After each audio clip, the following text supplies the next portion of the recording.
जो भी दो प्रकार से मानव शरीर मिलता है।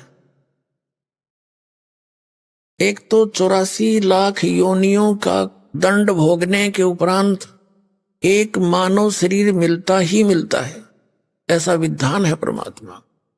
और दूसरा ऐसे मिलता जैसे पिछले जन्म में कोई पुण्य किए हो, उनके आधार से तुरंत भी मिल जाता है।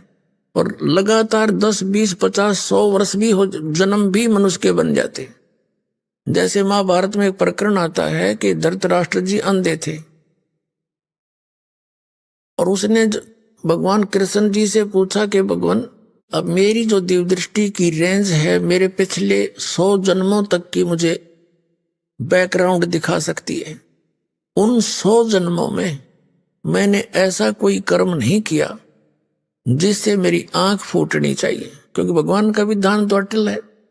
लेकिन ये कारण क्या है, मेरी आंखें क्यों खत्म हुई? तब श्री कृष्ण जी ने कहा कि 100 जन्म से ही आपका इतिहास बंद नहीं हो जाता, और बहुत पीछे जाइए।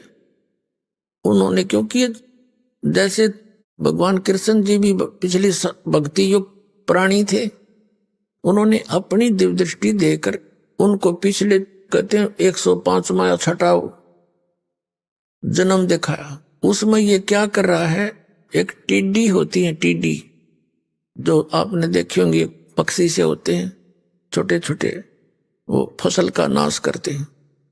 तो ये किसान था और टिड्डी की आंखों में बबूल के कांटे ठोक रहा था, पकड़ के नो हंस रहा था, उसकी दोनों आंख फोड़